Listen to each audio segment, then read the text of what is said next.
So let's go to our second technique. And this is called reframing for those of you in coaching. And what we're looking to reframe in particular is three main fears that your clients in your tribe are having.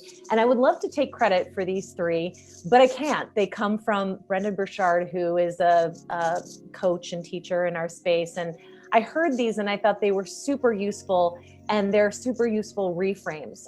So I felt that it would be important to share. So the three kinds of fears that we want to look at reframing for our clients are: number one, everyone is afraid of loss, right?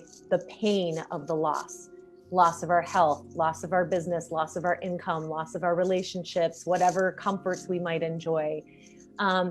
And so the first reframe on that, when you're working with a client who's afraid of loss, is just a perspective check and say, did I really lose it? Because sometimes we're afraid we've lost something, but we actually haven't lost it. And so we just have to check in on the perspective. Did we really lose it? And then the other reframe here is that on the other side of fear is confidence, because on the other side of loss, there could be gain. And this is something that you learned if you're in Become a Health Coach. You learned this in Pillar 3. This is ecology and the laser ecology checks that we taught in Pillar 3, that what we fear when we're going after what we want, we're afraid we're going to lose something, but we forget that we could gain something. So the way that we want to work with that is to reframe the loss into a gain.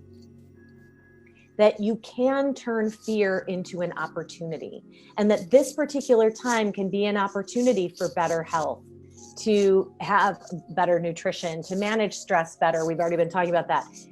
To create that meditation practice that you've been meaning to exercise in the way that you've been meaning to strengthen yourself versus feeling fearful, to really, really like pick up your mental and physical habits and your routines that you've created for yourself.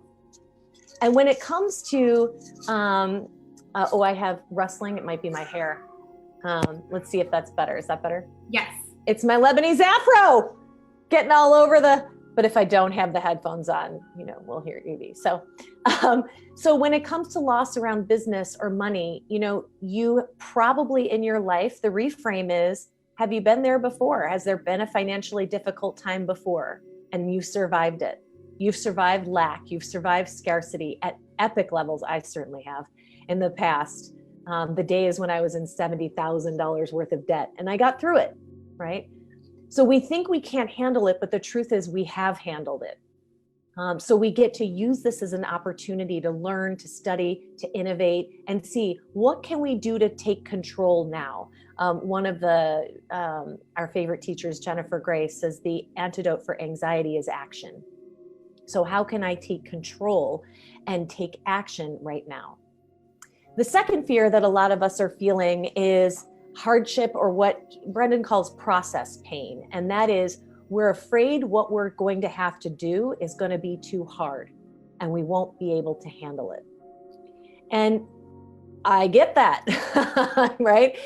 There's two reframes on this. One is to accept the present state, we say in coaching, and go, it is hard, and not push against it, and honor the fact it is hard.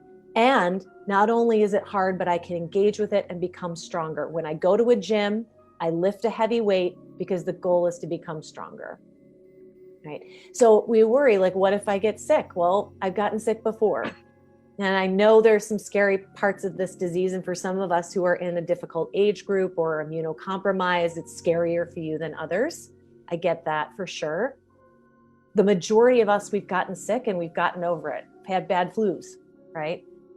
You've dealt with hardship before, you've survived. So we have a choice. We get to ask our clients, am I going to hate the hardship? Am I going to struggle against what is? Am I going to resist the present state? We call this in coaching. Or am I going to accept the present state, decide that I'm going to deal with it, face it head on, and bring as much like magic, fun, joy, inspiration as possible? And to remind our clients that they have fought harder battles and won. They can do it. Is it going to be hard building your business? Maybe, maybe not, really.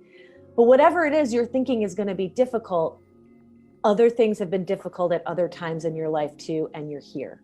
You're here.